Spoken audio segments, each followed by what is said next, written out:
Last year, he ranked in the 89th percentile in blow-by percentage. In other words, he was elite. Very few players in the league were better at getting by their defender than him. This year, he's 58th. It's a 1-year difference. He's gone from being elite to middle of the pack.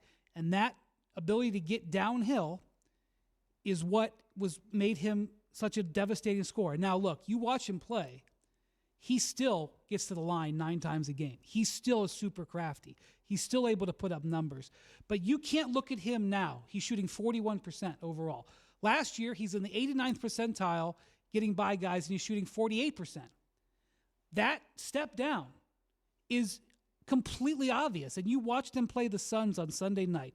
The Suns sat on his left side, which is what everybody's going to do, and they said, we are going to play up on top of you because we don't think you can get by us. And he couldn't get by him, and he goes 2 of 11, and they get beat. You go ahead, Richard. No. What I was going to say to add to his point is that as players get older, conditioning becomes even more paramount. And you look at how he kind of forced his way out of Houston. I'm not saying he was overly out of shape, but he wasn't in peak physical MVP form. And then all of a sudden, like, he was not happy in Brooklyn, and there was questions about his conditioning. There are certain players that you never wonder about their conditioning, and that's why, whether it's LeBron James, whether it's Steph Curry or Giannis, these guys, you never worry about it.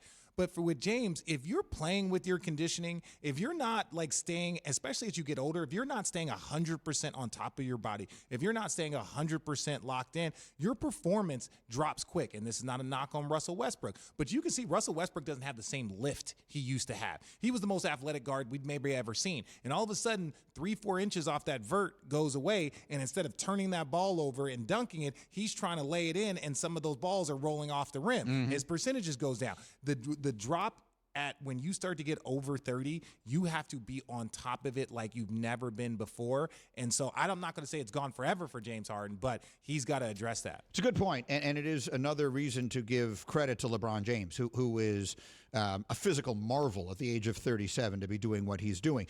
But having just said that, so the aforementioned Hembo is a Sixers fan.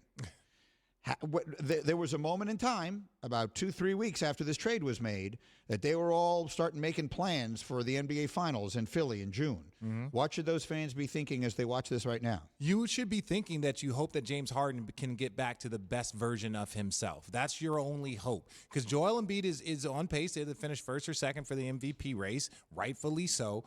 And so the real difference for your team is going to be James, because he's going to be the guy that gets Tyrese Maxey involved. You gave away a ton of your depth. So his ability to get other people involved, getting those assists, but a lot of those assists have to come from him getting past the first defender. And we know this.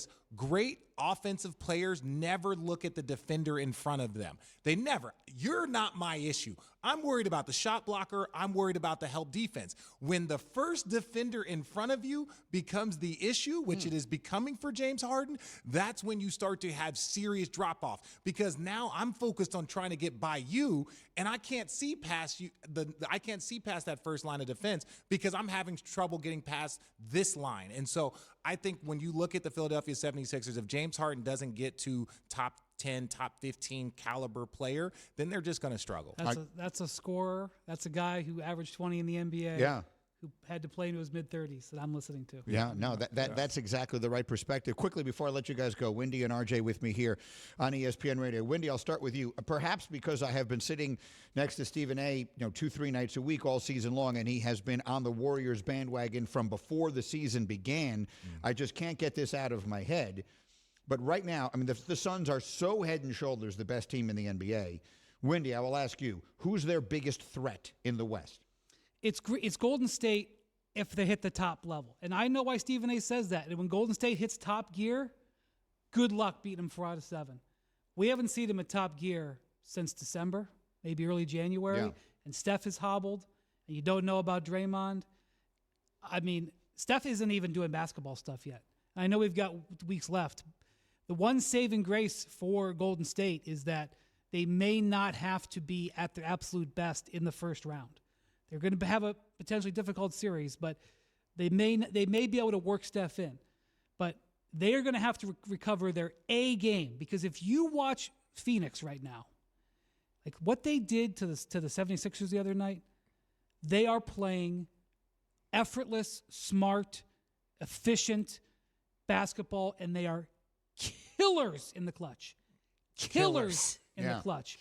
To beat those dudes, you got to be at your A-level game. The Warriors, I don't know if they can make it there again. Who's the biggest threat to Phoenix in the West, Richard? Again, if we're going to talk about like playing basketball right now, I think it's Memphis. No, they're playing the best, but in a playoff scenario. In a playoff scenario, it's only peak Warriors. It truly is only peak Warriors. And Warriors at their peak, if you play good and they play great, like you have to play great. If they play great, there's not much that you can do. But when I look at the Phoenix Suns are just so damn good. There is no deficiency. They're playing with a chip on their shoulder. They're better than they were last year. Everyone, Cam Johnson has raised his level. Cam Payne looks more comfortable in their situation. They added depth at the big with JaVale McGee and with Bismack Biyombo. They just have so much. It is a compliment to my guy, James Jones, champ. We won a championship together, who's their GM. Like, when you look at what they've done, it's impressive. But the Golden State Warriors, if they can figure it out, but that's just we're getting to a lot of cans. But Memphis is the only team, in my opinion, that is an actual threat to the Phoenix Suns, the way the Memphis Grizzlies are playing. All right, I have to let you guys go. Thank you for watching ESPN on YouTube. For live streaming sports and premium content, subscribe to ESPN+.